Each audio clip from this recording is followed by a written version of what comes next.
Bharatiya Janata party Mohan सरकार आसवा पर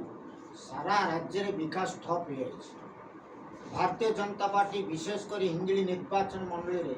विकास कार्यधारा को ठप करने बहु प्रयास किंतु से प्रयास रे विफल हो कहीं सेठिकार माननीय विधायक होती आम समस्त जनप्रिय जननायक पूर्वतन मुख्यमंत्री श्रीयुक्त नवीन पट्टनायक से नेतृत्व नौकर नेतृत्व फल आज सारा भारत में हिंजिली निर्वाचन मंडल हिंजिली ब्लॉक रो 2टी पंचायत आज पुरस्कृत हो पारे। कोचिलमा पंचायत सबू काम पाई सामूहिक कार्य सारा भारत में पुरस्कृत होगा सहित पानीय जल बेलगाँ पंचायत आज पुरस्कृत हो। तेणु हिंजिली जनसाधारण एवं आमर जनप्रतिनिधि मानक समस्त धन्यवाद एवं धन्यवाद देवु आम नवीन बाबू को तांकर जो बाछिथिया जनप्रतिनिधि विशेषकर जो महिला मानकर जो कार्य पंचायत पाई जनसाधारण पाई राति दिन परिश्रम करी विकास को जो आगू नहीं सारा आज गर्वित हिंजिली निर्वाचन मंडली सारा भारत में। आ गोटे मो खेव दुखर विषय कथा कहूँ गतकाली एक स्वतंत्र अधिवेशन बसला विधानसभा से अधिवेशन राति 1 पर्यंत चलला महिला उपर नहीं से अधिवेशन बसला राज्य सरकार को कौन कर्तव्य नहीं 2टी महिला सरपंच आज तांकर कार्य जो सारा भारत में यही पंचायत गुड़िक जातीय स्तर में पुरस्कृत है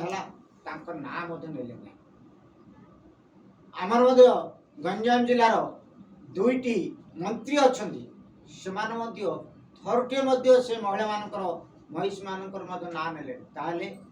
ये महिला जो राजनीति मान कर भारतीय जनता पार्टी एक कुंभीर कांदना। तेणु महिला मैंने जानी सारे ये मोहन सरकार भारतीय जनता पार्टी सरकार महिला मान कौन कर नहीं समस्त एकजुट है से माने जो हरई नवीन बाबू को आज अनुताप कर पूरपल्ली ठारू शहर पर्यंत पुनर्बार समस्त नवीन बाबू मन पकाउछन्ति विकास करते विकास गंगा सारा ओडिशा रे बहीथिला आज से गंगा आज मरुभूमि हो तेणु विशेष करी आमर ये महिला माने पंचायत रे जो उल्लेखनीय कार्य करते आज आसते नवीन बाबू को धन्यवाद देवाई एवं नवीन बाबू कार्य उच्च प्रशंसित करने सहित समर्थन कर आज नवीन बाबू स्वतंत्र मेडल देती महिला मानू आउर आगे जाओ आउर आपण पछर अच्छी शेष में मुझे गोटे कथा कह चाहे नवीन बाबू नंबर 1 तांकर निर्वाचन मंडली नंबर 1 तांकर पंचायत नंबर 1 तांकर ब्लॉक नवीन बाबू थिला पर्यंत केते सरकार कौन केते चेष्टा कले हिंजिली निर्वाचन विकास धारा को